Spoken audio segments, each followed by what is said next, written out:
যুগল সেবা কে কে পেতে চান? হাত তোলেন। সবাই সবাই চাইছে না, হাত তুলছে না। সবাই তুলছে না তো হাত। সবাই চায় কিন্তু হাত তুলতে লজ্জা পাচ্ছে। যাই হোক, অনেকে হয়তো গোপাল সেবা করে না। না, গোপাল সেবা করলে পরিপূর্ণ কৃষ্ণ প্রাপ্তি হবে না, যুগল সেবা করতেই হবে। মহাপ্রভুর এটাই মহাদান। শ্রী চৈতন্য মনোভীষ্টম স্থাপিতং যেন ভূতলে স্বয়ং রূপ গোস্বামী কদা দদাতি।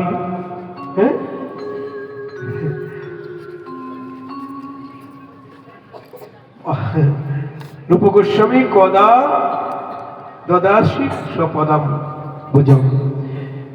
যিনি শ্রী চৈতন্যের মনের অভীষ্ট জগতে স্থাপিত করলেন, সেই রূপ গোস্বামী কবে তার চরণ পদ্মে আমায় আশ্রয় দান করবেন।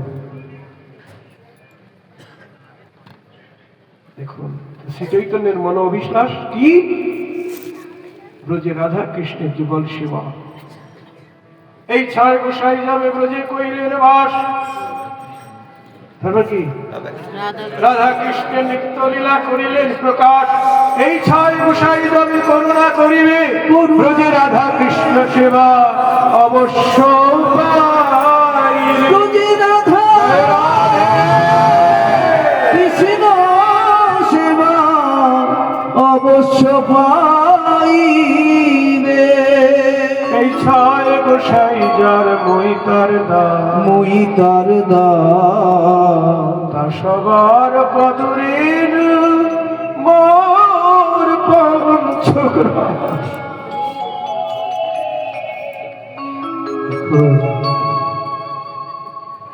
তাহলে দাসীদের অধিকার বা মঞ্জুরিদের অধিকার, যে প্রথমে যেটা আলোচনা করেছিলাম, রাগের ভজন পদ কহিয়ে বেবি মর। সখীর অনুগা হইয়া ব্রজে সিদ্ধ দেহ পাইয়া এইভাবে জুড়াবে পরাণ।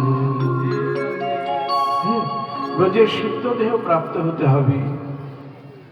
মঞ্জুরি স্বরূপের দেহ বৈষ্ণব গুরুর কাছে প্রাপ্ত হতে হবে। দেহের সিদ্ধ স্বরূপে পরিচয় দিয়ে দিবেন। ভাবনাটা করতে হবে নিজেকে।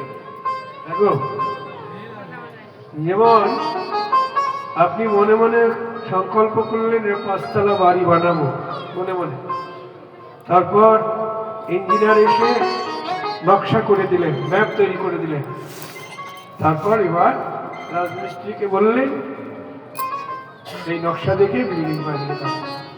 তেমনি আমাদের মনে মনে সিদ্ধ দেহ ভাবনা করতে হবে। ভাবনার দ্বারাই সাধনে ভাবিবে যাহা সিদ্ধ দেহে পাবি তাহা। অনেক গুরুদেব তারা গুরু পরম্পরাটাই দিচ্ছে না, আবার যাও পরম্পরা দিচ্ছে সব ভুল। বলছেন নিত্যানন্দ পরিবার আমাদের, কালকে একজন বলছেন আমার নিত্যানন্দ পরিবার, গুরুদেব বলেছেন আচ্ছা তোমার প্রণালী দিয়েছে? বলছে হ্যাঁ, আমি গুরুদেব 15, আমি 16। আচ্ছা তোমার প্রণালীটা একটু বড়, একটু বলো। প্রথমে রূপ গোস্বামী, তারপর সনাতন গোস্বামী, তারপর এই সেই। বলছে নিত্যানন্দর নাম কই আছে? বলছে না। নিত্যানন্দ পরিবার এরকম লোভী গুরু কামুক চেলা ভসতে ভসতে নরকে গেল। গুরুদেব শিষ্যের মঙ্গল চায় না,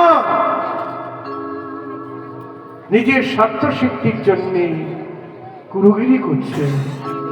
এরা হলো শুক্রাচার্যের দল। সাধু আবার বলুন, সাধু যদি কেউ ভুল পথে গিয়ে থাকেন আবার ফিরে আসুন, সময় আছে। এই দুর্লভ মানব জন্ম আর হবে না, এটাই ধরে নিতে হবে। ভুল রাস্তা। গুরু পরম্পরা পেতে হবে, সেই সঙ্গে সিদ্ধ পরম্পরা। ওই যে সিদ্ধ দেহ করিয়া ভাবন বলা হলো না, সিদ্ধ পরম্পরা মানে মঞ্জরি স্বরূপের পরিচয়।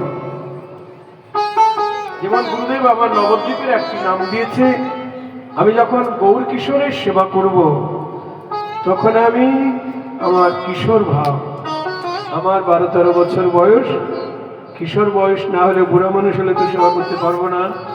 ভাবনার দ্বারা আমাকে গৌর কিশোরের সেবা করতে গেলে কিশোর ব্রাহ্মণ কুমার হতে হবে। আর যখনই আমি ব্রজে রাধা কৃষ্ণের যুগল সেবা করব তখনই আমাকে রাধারানীর চরণের দাসী হতে হবে। মনে নিজ সিদ্ধ দেহ করিয়া ভ্রমণ। শ্রী গুরু চরণাম্বুজ কৃপামৃত সিক্তা কিশোরী গোপু বনিতা ভূষিতা।